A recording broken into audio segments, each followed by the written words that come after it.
आज थोडा आवाज माझा पहिल्यापासूनच मोठा आहे. आवाजाबद्दल काय नाही, कारण आईने इथं सायलेन्सर बसवलेलं नाही तिथं. हा छोटा नाही, ते आवाज तसाच आहे.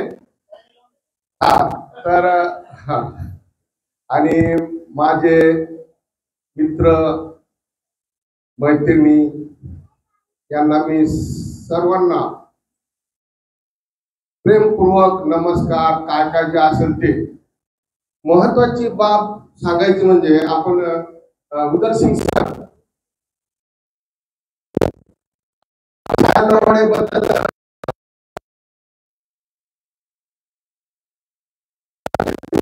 होत्या आपल्या, आणि मी आपल्या सोबत असताना घोडके सरने सांगितलं की 100 रुपयाची किती किंमत होती. त्याचा महत्वाचं एक हे सांगतो की मी नगरसूलला असताना 6वी म्हणजे 7वी पासून परसोड्याला आलो. परसोड्याला आल्यानंतर तिथं मग कमी करायचं नाम कर तिथं येतं नाव तुम्हाला. हा तर तिथं मी 7वी पास होऊन आल्यानंतर आता सांगितलं दवणे सरनं आम्हाला ती 100 रुपये मला ती स्कॉलरशिप मिळाली. ती 100 रुपयाची त्यावेळेची किंमत पाहिली तर त्यावेळेस इतका आनंद झाला होता की आपण 7वी शिकत असताना आपल्याला काहीतरी येतंय. मागासवर्गामध्ये पहिला नंबर आला होता माझा, आणि मग तिथून सुरुवात झाली. आणि शिकत असताना आपलं सगळं वर्ग मित्र हे याच्या सगळ्या संघ माझे संबंध चांगले राहिले, आणि आजपर्यंतही माझ्यासोबत राहिले. आमचे त्यावेळेसचे आता राजपूत कंपनी तर होतीच, बेंदवाडी जमनवाडी तर माझ्या ह्याच्यात प्रसिद्ध आहे. मी जालन्यामध्ये कोणी असलं की त्याला सांगत असो बेंदवाडी जमनवाडीचं कोण आहे, ओळखीचं आहे का, हे मी नेहमी सांगत असतो. मग ते म्हणायचे तुला कसं काय माहिती बेंदवाडी जमनवाडी. मी सांगायचं बाबा मी तिथं शिकलो असं ते, हे तर नेहमीच रूट राहायचा. त्याच्यात उत्तम कहाटे भेटले होते, हे सर बी भेटले होते मला, बाकीचे दोघं तिघं मला तिथं भेटले होते. परंतु 10वी पास झाल्या तर 10वी पास मध्ये तुम्ही सगळे 10वी पास झाले, पण मला मार्क कमी पडले, मी नापास झालो. हे कोणाला माहित आहे का? नाही. 10वी पास मग नापास झालो तर राजूबाई ते आम्ही एका लाईनीत होतो. राजूबाई कोण मला काय बघता आलं इंग्लिश मध्ये, मार्क कमी पडले आता. मग आम्ही बोर्डात गेलो, बोर्डात पाहिलं, चेक केलं, कुठं काही नाही जमलं. ते म्हणले घरी. मग 1 वर्ष काढलं. परंतु त्या पिरियड मधला नापास झालेल्या पिरियड मधला बोरणारे पाटील, दिब्बे सर, हे जर पाहिलं मी स्टेशनवर याचा थाट जर पाहिला असता तुम्ही तर तुम्ही आता पाहिलं बोललेच नसते. एवढा छान थाट होता. बोरणारे पाटील त्याचे वडील जे होते ना, तर त्यावेळेसचे माझ्यासाठी तर शाहू महाराज होते. तुम्हाला खरंच सांगतो, बडाई नाही हा, त्यावेळेसचे. म्हणजे जसं बाबासाहेबाला शाहू महाराजांनी जसं सहकार्य केलं तसं त्यांच्या वडिलांना मला सहकार्य केलं. हे फार महत्वाची बाब आहे. आणि अन्न धान्य कपडा लत्ता अजित पाटणी सरचे मोठे बंधू यानी की कांचन मॅडमचे वडील, हे आम्हाला तिथून कपडे लत्ते ते देत राहायचे. इतकं त्यावेळेस इतकी माणुसकी इतकी आपुलकी होती. आणि मग ही आपुलकी कायम राहिली. आज जे आपण जे भेटलो, मला असं वाटतं की योगायोग इतका हे आहे की मला तर असं वाटतं की ह्या एका वेगळ्या पद्धतीने आपण जगत असताना हे सगळे भेटणं म्हणजे हा फार मोठा योगायोग आहे. म्हणून तुम्हाला माझी अशी विनंती आहे. आणि महत्वाची बाब सांगतो ह्याच्यामध्ये, ड्युरिंग बाज अजित तर साधे हे होते, आणि डिब्बे अजित डिब्बे हे संघ राहायचे. आम्ही हे 2-4 जण थोडे मोठे मोठे होतो. आम्ही एककडे राहायचो, हे लुकडे एककडे राहायचे. हा खरं ते सांगतो ना, आता ते असे होतेच तसे, ते काही जाट नव्हते. तर मग आम्ही काय करतो, आमची वेगळी राहायची. आणि त्या जे 2 मॅडम आहेत ताई, त्या सदाकोर आणि श्यामकोर, तर जसे नाही जाणे देंगे घ्या बांध लगेला सुद्धा जायला मिळत नव्हतं. ह्यांची पोषण होती. दरवाजाला पाय लावून टाकायची ती मोठी बस. मग पोरं मधले मध्येच आणि बाहेरचे बाहेरच. कोणी म्हणायला हिंमतच नव्हती, कोणीच म्हणत नव्हतं. हा मुद्दा कोणाला माहित असेल का आता नाही. हा मुद्दा त्यावेळेस जे ज्या होते त्याचा हट्ट होता, त्या मुली होत्या तशा, तसं त्याचं वागणं ते तेवढं रुबाबदार होतं. हा लग पाय लावून टाकला, जा कोणाला बाहेर जायचं नाही, मध्ये यायचं नाही, मधले मध्येच बसून राहायचे. म्हणजे ते सर आल्याशिवाय बाहेर जाताच येत नव्हतं, एंट्रीच नाही, बस त्यानं मध्येच बसायचं तोपर्यंत. म्हणजे एवढा त्याचा धाक होता. म्हणजे त्यावेळेस आपणाला सगळे जे सगळं काम करतात इतका आनंद आणि इतकं. आणि त्याच्यातली एक महत्वाची बाब सांगतो. बेंदवाडी जमनवाडीच्या जेवढे काही राजपूत कंपनीनं मला, माझ्या वडिलाला, मला सगळ्यांनी सहकार्य केलं. मला आता नावं आठवत नसतील किंवा मला सांगता येत नाही, ते आता जे माझी सदस्य आहेत ते सुद्धा होते त्यावेळेस, आणि त्यानं सगळ्यांनी केलं झालं. त्याच्यामध्ये आपल्या राजू मॅडम आहेत, कर्डिल मॅडम, ते तुम्हाला एक सांगतो, माणसानं सगळं काही विसरावं परंतु आपली अवकात विसरू नये. कारण ती अवकात जी असते ना ती विसरली नाही पाहिजे. काय होतं कधी कधी हा माणूस ज्यावेळेस मोठा होतो तो काही गोष्टी विसरून जातो आणि तो सांगत नाही. पण तुम्हाला एक महत्वाची बाब सांगतो, ऐका थोडं, महत्वाची बाब सांगतो, थोडं ऐका. तर योगा असे काहीतरी अडी अडचणी आल्या, वडील काहीतरी बिमार झाले, काहीतरी झालं आणि घरामध्ये आमच्या थोडस हे झालं. पण राजू मॅडम ज्यावेळेस मी बाजारात गेलो, आणि महत्वाची बाब सांगतो, त्या दिवशी बाजार होता आणि घरी तेल नव्हतं, गोड तेल. मी 10 चक्रा मारल्या पण माझी हिंमत होत नव्हती राजूबाईला की मला तेल द्या म्हणून. परंतु राजूबाईनंच हटकलं, का फिरतोस म्हणे असं येड्यावानी. म्हणलं राजू घरी तेलच नाही. त्यावेळेस त्यानं आम्हाला अर्धा लिटर तेल दिलं आणि ते आम्ही त्या दिवशी खाल्लं. हे विसरू नये, हे कधी विसरू नये, काय विसरू नये. ही मदत कशी दिली आणि कशी केली हे सांगता आलं पाहिजे. हा महत्वाचा मुद्दा आहे. त्यावेळेस राजूबाईनं तेल दिलं आणि मग घरी आई म्हणली किंवा तुझ्याकडे तर पैसे नव्हते, कसं काय आणलं तू. मी म्हणलं माझ्या मैत्रिणीनं आई तेल दिले, हे करून घे म्हणून. हा मुद्दा तो तिथं आहे आणि तो विसरायला नाही पाहिजे. तसंच त्या बोलणारे सरांच्या वडिलानं आम्हाला एकदा डाळभट्टीसाठी बोललं. त्यावेळेस डाळभट्टी म्हणजे आजची डाळभट्टी तर आपण रोडवर कुठेही खाऊ शकतो, पण त्यावेळेसची डाळभट्टी जर पाहिली त्याच्या घरी बनली होती, मी तर तशी डाळभट्टी कुठेही पाहिली नाही. का नाही पाहिली तुम्हाला सांगतो, कारण प्युअर तुपाची ती डाळभट्टी होती आणि त्याच्या वडिलाचं फार मोठं मन होतं. म्हणून मी तुम्हाला 4 वेळेस ह्याच्यावर सांगत होतो उदल सिंगला त्याला की कैलास बोरणाऱ्याला फोन करा, कांचनला फोन करा, लहानबाईला फोन करा, गुणमानाला फोन करा, असं मी नेहमी सांगायचो. का तर हे जे आहेत त्याचे उपकार विसरता येत नाही. कारण हे उपकार असे असतात की ते तुम्हाला सांगतो, डाळभट्टी तर मग असं योगायोग होता. मग घरी अशी चणचण राहायची, वडील रेल्वेत असल्यामुळे पगार कमी, मग इकडून आण तिकडून आण, कधी कमी पडलं मग त्याने एका दिवशी बोलले डाळभट्टीला, आता डाळभट्टी तुपासंग म्हणल्यावर काय डाळभट्टी एवढी खाल्ली 2 दिवस हागत फिरलो. म्हणजे सांगायचा मुद्दा की एवढी खाल्ली की ती कळालंच नाही किती खायची ती. म्हणजे पहा की बुवा माणसाला कसं होतंय की बुवा अन्न खायसाठी आपण कुठं कुठं कसं कसं. हा आता तो झाला इथपर्यंतचा मित्रपणा. आता तिथून 45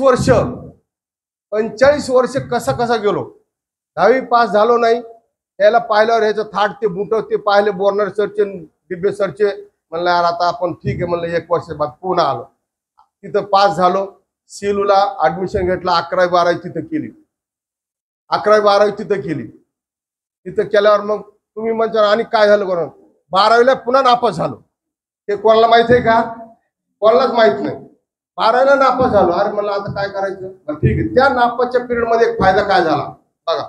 त्या नापासच्या पिरियड मध्ये typing, English typing, Marathi typing, Hindi typing ह्या पूर्ण कव्हर केला. आणि 80ला तो जिल्हा झाल्यामुळं, जालना जिल्हा झाल्यामुळं इथं जे आपण सेवा एजंटचं जे माझं कार्ड होतं ते नुसतं नावाचंच कार्ड आलं खुलं, त्यात कागदच नव्हते. तिथला माणूस म्हणजे कागद नाही त्याच्यात. मला कागद देतो, सिनायटी मिळाली. सिनायटी मिळाल्यानंतर 86ला सेकंड इयरला असतानाच मला एक कॉल आला पोलीसचा. पहिला पोलीसचा कॉल आला तर ते काय म्हणे, ठीक आहे म्हणलं, आता इतके लोक लागेल, पोलीस होऊन जावं आपण, बघू म्हणलं काहीतरी होईल. कोणी बोर होतंय का? बोर नाही होत ना कोणी. हा, पोलीसचा कॉल आला. पोलीसचा कॉल घेऊन आपलं बस स्टँडवर काहीतरी काम होतं, गेलो बा. बस स्टँडवर काहीतरी काम होतं, गेलो. तिथं उभे होते दांडगे साहेब म्हणून पोलीसवाले. म्हणलं सर, म्हणलं कॉल आला, म्हणलं हे बघा म्हणलं. हो म्हणलं कॉल आला का? हा म्हणलं. मी म्हणलं मग आता पुढचं सांगा भाऊ म्हणलं, तुम्ही पोलीसवाले. म्हणलं 3 दिवस झाले म्हणले, तेव्हा बहिणीचं तोंडच पाहिलं नाही म्हणे. मी इथंच आहे मी बस स्टँडवर. बस स्टँडवरच आहे म्हणे मी 3 दिवस झालं. हा, काय झालं? म्हणलं घरी गेलोच नाही म्हणे. काय झालं? मग चोऱ्या आणि हे ते चालू आहे ना. इथं SP कडक आला म्हणले, राठोड साहेब आले होते मला माहिती होतं. मग सगळं काय होऊ, पण पोलीस होऊ नको म्हणे. मग आली का आपण फुकट कॉल आला म्हणलं, काय कॉल त्याच्या देखत फाडून टाकला. अरे काय केलं म्हणलं, फाडून टाकलं म्हणलं. कॉल फाडून टाकला. घरी गेलो म्हणलं, ते काय काय झालं? ते वडील म्हणे पोलीसचा कॉल आला, काय झालं काय झालं? काही नाही साहेब. दुसरा कॉल आला बांधकाम खात्याचा. बांधकाम खात्यामध्ये गेलो होतो. तिथं एकाच कॉस्टचे 45 लोक बघा. म्हणजे 45 मध्ये एकच माणूस घ्यायचा होता. आता 45 मध्ये कुठं नंबर लागा आपला?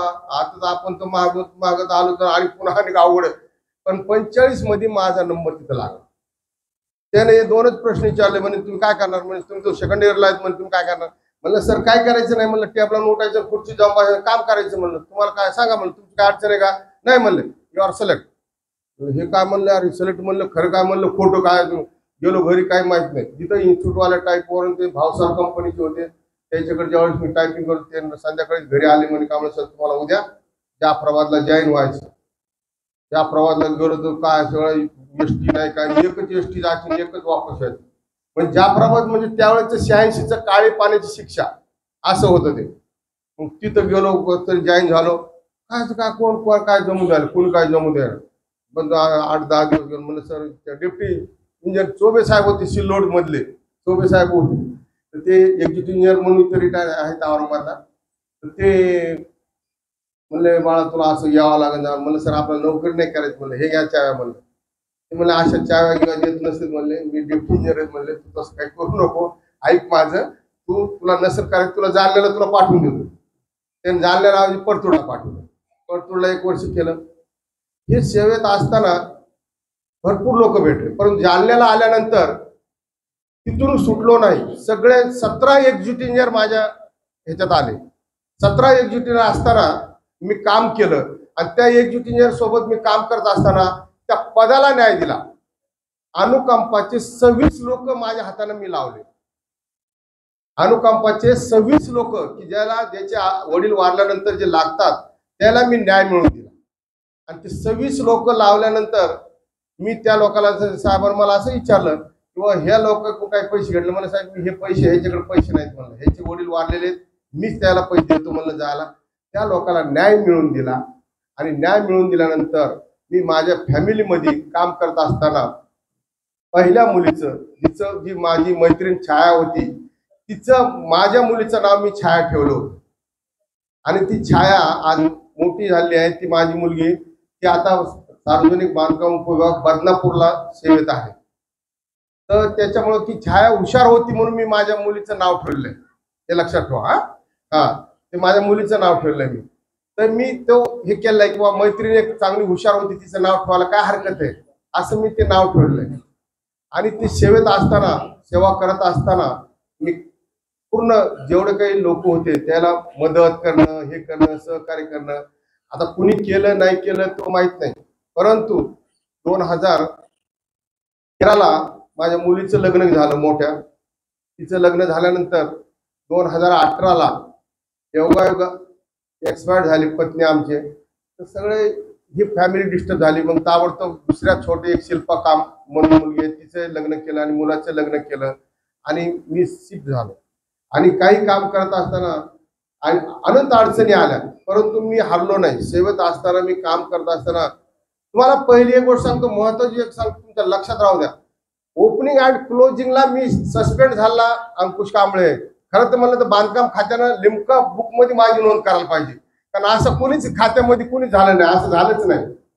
कारण ओपनिंगला बी म्हणजे अधिकाऱ्यासंग पटलं नाही, अधिकाऱ्यासंग झापाझाप बोलणं झालं तर ते रागांतर सांगितलं साहेब हे लय माणूस बेकार आहे, सस्पेंड. आणि शेवटी रिटायर व्हायच्या टायमाला 28 लोकांची यादी सगळं लावून त्याला सेवेमध्ये घेतल्यानंतर ते म्हणले साहेब ह्यानं असे भरती केले, खोटे नाटे भरती केले असं सांगितलं. म्हणलं चौकशी काढ. सगळी चौकशी झाली, कोणाला काही झालं नाही, सगळे रिटायर. परंतु मला त्या काळात निलंबित करण्यात आलं. तर 2-4 मुलं शिपाई रडू लागले. दुसरे अधिकारी होते, म्हणजे काय रडाले ते? म्हणलं साहेब ते मला सस्पेंड केल्यामुळे रडतंय. म्हणलं नाही हो, मी आपोआप रिस्ट्रिक्ट होईल. म्हणलं तू काळजी करू नको. पण चौकशीमध्ये कसलीही कुठंही थोडी किंचित सुद्धा अशी रेग वाकडी होती नाही का? कारण ऍडमिनिस्ट्रेटिव्ह मध्ये काम करत असताना ह्या गोष्टी फार पाळावं लागतात. थोडी जरी कुचराई झाली असती तर मला पेन्शन भेटली नसती, परंतु मला पेन्शन भेटली. सगळं काही चांगलं आहे. मुलीला एका मोठ्या मुलीला 1 मुलगा आहे, दुसऱ्या मुलीला 2 मुलं आहेत आणि मुलाला बी 2 मुलं आहेत, ज्याचे त्याचे सगळे वेल आणि सेटल आहे. कोणाला अडचण नाही. उद्धव सिंगनं काल मला आग्रह केला की उईत या, तुम्ही उईत या. म्हणल्यानंतर उद्धव सिंगला डायरेक्ट फोटो टाकायला लागला, कारण मित्राला फोटो बोलता येत नाही. मित्राला सांगितलं हे फोटो बघ आणि ह्या तारखेला मॅडम एक्सपायर झालेल्या आहेत, आपण काही सांगू शकत नाही. आणि लोकांना सांगितलं काय. आणि एक महत्वाची बाब सांगतो, एक गाडीचं चाक तुटलं आणि एक छोटं रिंगीत चाक लागलं, ते कसं दिसत नाही. तसा काही प्रकार होऊ नये म्हणून काही पत्ते पाळले आणि सामाजिक बांधिलकी या नात्यानं मग 31 जुलै 2020 ला कोरोना जात असताना सेवानिवृत्त झालो. कोणी बोर होत नाही ना? नाही ना? हा ठीक आहे. बोर होत आलं तर सांगा, मी तुम्हाला हसवितो. कारण मला बघितल्यावरच तुम्ही हसणार आहे, कारण माझ्या बोलण्यालाच हसते. कारण सगळे हे होणार आहे. बोर होऊ नका. कारण काय होतं माहितीये का, आपल्याकडे जे 5 मित्र बोलले नाहीत त्या 5 मित्राला मी रिकव्हर करून घेत आहे. कारण ते बोलले नाहीत ना, त्याचं मी बोलत आहे, त्याची बाजू मांडत आहे. त्यासाठी मग काय आलं की हे काम करत करत मग मी म्हणलं की सेवेमध्ये असताना पेन्शन लेट झाली तर त्याचं कम्युटेशन त्याला हे करावं लागतं, मेडिकल करावं लागतं. कम्युटेशन मेडिकल करावं लागतं 1 वर्षाच्या नंतर झाल्यानंतर. काय म्हणलं उत्तम सर? तर ते मेडिकल करावं लागतं. तर ते मेडिकल करण्यासाठी मी औरंगाबाद घाटीमध्ये गेलो. मेडिकल पूर्ण ते रिपोर्ट आले. ते रिपोर्ट पूर्ण नील नील नील नील नील 21-22 पॉईंट होते, ते संपूर्ण नील आले. म्हणलं आता आपण मनात म्हणलं अंकुश तू एवढं वेल आहेस ना, तर मग तुला काहीतरी काम करावं लागतं. लगेच मित्राला फोन केला. मित्राला सांगितलं मला कुठेतरी राजकीय क्षेत्रात काम करायचं. मग मित्राने सांगितलं ह्याच्यात जा त्याच्यात जा. 2-3 पक्षात जाऊन पाहिलं. परवा 2 महिन्यापूर्वी आपल्याला हे चालू असताना, उद्धव सिंगचा आमचा कार्यक्रम चालू असताना मला आम आदमी पार्टीचं जिल्हाध्यक्ष पद मिळालं. आणि तुम्हाला मी महत्वाची बाब सांगतो की आता आपण म्हणतो की माझं सगळा वेल डन आहे, सेटल आहे. परंतु तुम्ही काय करा, तुमच्या असं समजू नका. कारण ह्याच्यात मध्ये पुन्हा रिपीट करतो, बाबासाहेबांनी काय म्हटलेलं आहे की जर तुम्ही राजकीय क्षेत्राकडे लक्ष नाही दिलं तर तुम्हाला अंगठे बहादरच हे व्हावं लागेल. त्यासाठी यू आर वेल डन, तुम्ही शिकलेले आहात. आणि तुम्हाला सांगतो की 50 वर्षानंतर काय येते, गोल्डन जुबली येते ना, बरोबर? गोल्डन जुबलीच ना. तर आपण 45 वर्षात भेटलेलो आहोत. 50 वर्षानंतर आपण गोल्डन जुबलीला आपण सगळे पाहिजे. आणि त्या दिवशी ना बिलकुल हे नाही करायचं, हजार गिजारा नाही, 5-5 हजार रुपये ठेवायचे सगळ्यांना काढून आणि डन म्हणून 50व्या जुबलीला सगळे दिसले पाहिजे. कारण काय होतं माहितीये का, हे काटकसर करत असताना उद्धव सिंगची धावपळ पाहिली तुम्ही, फार ही होती. पण त्याच्यावरच सगळे भिडले. म्हणलं उद्धव सिंग तू शांत राहा. मग अजित पाटीलने फोन केला. अजित म्हणलं काही नाही, अडचण येणार नाही म्हणे, पण ठीक आहे. परंतु मित्र या नात्यानं मागं पुढं होत राहते, ह्या गोष्टी चालत राहतात. परंतु आपण जे आज भेटलो हा फार महत्वाचा मुद्दा आहे. आणि वेळेचं काळेचं भान ठेवून मला असं वाटतंय की मी माझं 2 शब्द थांबावे. परंतु एक महत्वाची बाब सांगतो, सगळ्या मित्राला आणि मैत्रिणीला सगळ्याला विनंती करतो की असंच तुम्ही हसत खेळत तुमचं लाईफ जगा. का तुम्हाला सांगतो, महत्वाची बाब आता एक सांगतो लास्टला, मुलगा कोणाचा नाही, मुलगी कोणाची नाही, कोणी कोणाचं नाही. तुम्हाला आज सांगतो, कारण तुम्हाला जर वाईट वाटलं तर वाटू द्या. कारण मी काय म्हणतो की मी ज्या ह्याच्यात इथून गेल्यानंतर 11वी 12वी म्हणजे first year second year third मी त्या अंकुश टोपे साहेबाचा विद्यार्थी झालो. आणि त्याने मत्स्यधरी ही तिथं होती, आधी मस्तगडावर होती. त्या मस्तगडावर मी टोपे साहेब तिकडून एसटीने यायचे आणि स्टेशनहून मी त्याच्यासोबत जायचो. असं करत असताना मी त्याच्यासोबत ते रोज सकाळी मला सांगायचं तू लवकर ये, आणि मी त्याच्यासोबत जायचो, त्याचा विद्यार्थी झालो. 2016 पर्यंत ज्या दिवशी ते रिप्लेस करायला गेले, हार्ड रिप्लेस करायला चालू, मला माहित नव्हतं, परंतु ते माझ्या डोक्यावर दोनदा हात ठेवला. मला सांगितलं कांबळे मी आल्यावर तुला काय अडचण आहे ते सांगतो. महत्वाची बाब ही झाली की मी मागासवर्गीय असताना सुद्धा राधा राजस्थानी नावाची स्वीट मार्ट त्याच्या ह्याच्यात टाकली होती यशवंतनगर मध्ये, आणि ती मुलाला टाकून दिली. परंतु मुलानं ती चलवत असताना ते पैसे इतके पैसे यायला लागले की तो मुलगा व्यसनाधीन झाला. आणि व्यसनाधीन झाल्यानंतर मग मी साहेबाला म्हणलं, साहेब म्हणलं हे टोपे साहेब आज मंत्री आहेत आणि हे दुकान बंद करावं लागेल. दुकान बंद करावं. ते म्हणले का बंद करायचं? म्हणलं साहेब हे जर काही झालं तर म्हणलं कुठाने वाढतील. दुकान बंद केली. आणि टोपे साहेबासोबत मी राहिल्यामुळं, त्यांचा विद्यार्थी असल्यामुळं मला कुठेही अडचण आली नाही. परंतु आपण तुमचं एटीएम मुलाच्या हातात देऊ नका.